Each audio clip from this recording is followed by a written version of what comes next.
17h50 tout juste, c'est l'heure de l'interview sans interdit de Robert Ménard qui reçoit ce soir Mohamed Sifaoui. Bonsoir messieurs. Bonsoir Mohamed Sifaoui, vous êtes l'auteur donc d'un livre, Éric Zemmour, une supercherie française. Écoutez, je vous avoue que je comprends pas. Vous regrettez, vous le dites tout le long du livre, en gros les débats d'antan. Et en même temps, vous utilisez là ce livre, 250 pages, pour le traîner dans la boue, Éric Zemmour. C'est pas un débat, là, c'est un assassinat en règle. Alors non, pas du tout. Je suis opposé à votre description parce que je me suis inscrit. Je l'ai lu ce livre. Oui, mais moi je l'ai écrit. D'accord. Je me suis inscrit dans une vieille tradition française, dans une vieille tradition littéraire française, celle du pamphlet. Le pamphlet, c'est tout simplement un point de vue sans concession et parfois subjectif.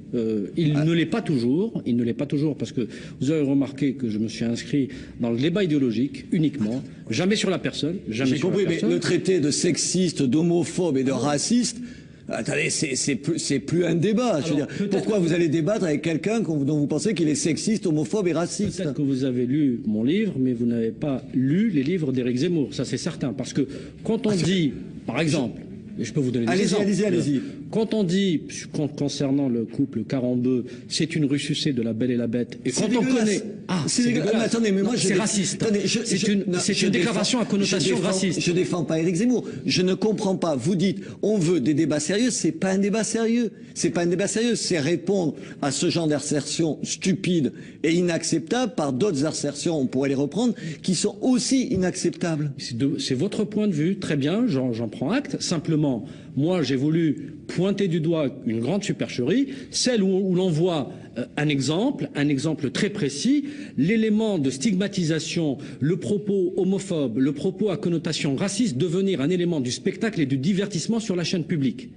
Attendez, ça c'est encore autre chose. Non, mais dire autre chose. Non, mais attendez, dire de lui, il fait preuve de lâcheté politique, de malhonnêteté intellectuelle. Alors pourquoi vous faites 250 pages? Mais pour informer les gens, parce que ce journaliste induit les gens en erreur en faisant croire, par exemple... Il a d'autres points de vue que les vôtres, c'est tout. Mais oui, mais moi j'ai voulu exprimer le mien. Il n'est pas forcément lâche politiquement et intellectuellement malhonnête, c'est pas la même chose. J'ai voulu tout simplement, Robert Ménard, exprimer un point de vue qui est le suivant.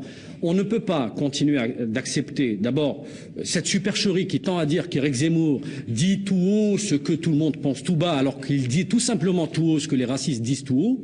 Ça, c'est ce que les militants du Front National disent tout haut. Éric Zemmour le répète à la fois dans ses livres et dans ses déclarations. Sur France O, il a dit « les patrons ont le droit de discriminer ». Alors, si pour vous c'est acceptable, pour moi c'est inacceptable. Et ça en fait je vous cite, le penseur des beaufs arriérés. Alors moi, je suis beauf arriéré. Ah ben, parce que ça m'intéresse de lire ou d'écouter. Pas d'apprécier toujours ou d'acquiescer toujours à ce que dit Éric Zemmour. Mais je pense que ça fait partie du débat. Et que là, vous niez le débat. Au fond, vous aimez débattre avec des gens convenable pour Absolument vous. Pas. Quel mépris le beauf arriéré. Vous avez l'impression que tous ceux qui aiment Zemmour sont des beaufs arriérés? Je vais vous dire une chose, c'est quand celui qui se prétend être un intellectuel, quand il se met à parler de la même manière que l'homme de la rue, qui n'a pas les éléments pour décrypter un certain nombre d'informations, quand l'intellectuel, l'éditorialiste est incapable de décrypter l'information et de livrer des poncifs et des propos simplistes. Attendez, simplistes. Simplistes. Et ce que vous dites, je pourrais aussi dire, parfois c'est simpliste. Non, mais alors là, vous êtes malhonnête, ce que je ne crois pas que vous êtes, par ailleurs. Vous voulez, à mon avis, avoir une posture pour naturellement défendre le livre. Je n'ai aucune posture. Je ne défends pas Éric Zemmour. J'essaye de comprendre. Je ne comprends pas et ça tombe de raisonnement. Je vous prends. Vous parlez de l'extrême droite. Si moi, je dis que sur tel point, une chose, et que le Front National dit la même chose, je suis du coup d'extrême droite. Non. Parce que c'est ça que vous dites. Je connais l'extrême droite staliniens qui consistent à dire ça. Il n'y a rien de stalinien. L'extrême droite, il y a des marqueurs. Dans la démarche, il y a des marqueurs idéologiques. Quand on est à la fois contre les Arabes, contre les Noirs, contre les femmes, contre l'avortement, contre tout ce qui a été le progrès dans ce pays. Eh ben oui, on est d'extrême droite. On a le droit d'être contre l'avortement, c'est légitime et ça participe du débat. Oui, mais je n'ai pas... Vous imaginez pas qu'on puisse être contre l'avortement? Je n'ai pas appelé, et bien que ça soit une tradition bien française, d'emmener Éric Zemmour sur l'échafaud. Bon, on y reviendra. Je suis en train de vous êtes dire... pas loin de dire c'est une supercherie. Il est indigne du débat quand même. Non, non, je dis d'abord son propos. Si on a décidé dans ce pays que, par exemple, quelqu'un comme Dieudonné, et j'applaudis à cette décision, son discours antisémite n'a pas... Son discours antisémite n'a pas le droit d'exister. Non, parce que l'antisémitisme, ce n'est pas une opinion. L'antisémitisme, c'est un discours. Robert Ménard... Vous aimez le débat avec tout le monde. Robert Ménard, vous choisissez vos interlocuteurs. L'antisémitisme n'est pas une opinion, c'est un délit. Et le racisme aussi, que vous le vouliez ou pas. Très bien. On va reprendre un exemple sur votre mauvaise foi de temps en temps. Sur Tariq Ramadan. Votre bête noire. C'est un ami aussi, à vous. Oui, vous le défendez. Je le défends. Vous défendez les réactionnaires, finalement. Non, je défends vous aussi et je suis content qu'on participe à ce débat ici. Oui, et j'invite tout le monde à débattre avec moi. Je suis venu sans même... Absolument. Bon. Tariq Ramadan, vous dites, oui, mais attention, regardez, il a essayé d'interdire la presse, la pièce Mahomet de Voltaire à Genève. J'ai pris la peine de téléphoner à la mairie, qui m'ont dit ce n'est pas vrai. Il faut pas répéter des choses comme ça. Alors là, la mairie était complice de cette, de cette compromission. La mairie de Genève était complice à l'époque de cette compromission, parce que tout simplement, il y a des gens qui ont misé sur... Non, ce n'est pas un complot. Il y a des gens en Europe qui ont misé sur la compromission avec l'intégrisme. Et Tariq Ramadan, qui est un illustre représentant de la pensée intégriste des frères musulmans, eh ben certains s'en accommodent. Il n'a jamais eu besoin de faire pression sur eux, donc. Ah si, il a fait pression sur eux. Moi, j'ai tout le dossier. Et en plus de ça, je l'avais déjà signalé. Je vous signale, vous êtes juste plus royaliste que Ramadan, c'est que Ramadan, j'ai stigmatisé cette action dans un film qui est passé à la télévision, il n'a jamais attaqué. Revenons sur Éric Zemmour. Je vous cite, il distille une idéologie en contradiction flagrante avec la ligne éditoriale que devrait suivre le service public.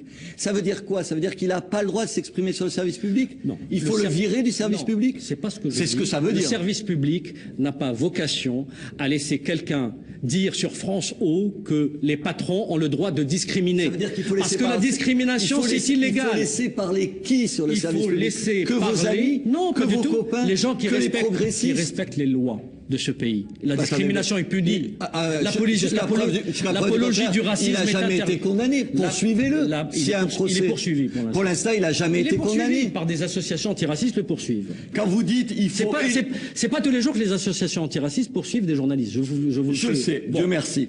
Il faut éliminer du champ médiatique tout ce que la morale républicaine réprouve. C'est quoi la morale républicaine? La morale républicaine, et c'est vous qui l'incarnez, la morale républicaine? Non, c'est pas moi. C'est pas moi, vous savez. C'est qui? Moi, je suis... C'est qui? C'est les bien-pensants? Non, attendez. C'est les bien-pensants? C'est quoi les bien-pensants? C'est les gens qui disent Zemmour n'a pas à s'exprimer là, n'est pas digne de s'exprimer là. Pour l'instant, je vais vous dire, les bien-pensants, le discours bien-pensant, c'est Zemmour. Parce que Zemmour, finalement, la supercherie qui consiste à dire je suis mal-pensant parce que je dis le contraire de ce que dit le système, dites-moi quelle est la différence entre le discours zemmourien et le discours de Dakar, les sorties d'ortefeu pour lesquelles il a été condamné, etc., etc. Ah bah si, je ne crois pas que ce soit tout à fait la même chose. Si, monsieur Ménard. Au fond, monsieur Sifaoui, vous aimez les débats, comme vous dites, intelligents, avec les gens que vous choisissez, les seuls qui devraient pouvoir s'exprimer, et quand Éric Zemmour choque, ça vous dérange, c'est ça le fond. Ma présence ici, face à vous, contredit tout ce que vous affirmez. Je ne suis pas d'accord avec vous, simplement j'estime que vous êtes un républicain, je viens débattre avec vous Éric Zemmour, publiquement devant tout le monde. Éric Zemmour, non. Non, Éric Zemmour, pour moi, est un élément objectif de l'extrême droite. Il fait avancer les idées de l'extrême droite et Paul-Marie Couteau, l'un des éléments les plus en vue de l'extrême droite, la pensée, encore une fois, xénophobe, la pensée xénophobe, raciste, antisémite, homophobe n'a pas lieu. Et il faut censurer Éric Zemmour. Sur le service public, oui. Que vous l'acceptiez sur cette chaîne privée, pourquoi pas. Mais sur le service public, il n'a pas sa place. On continuera à le recevoir ici. Mohamed Sifaoui, merci. Et vous aussi. Merci.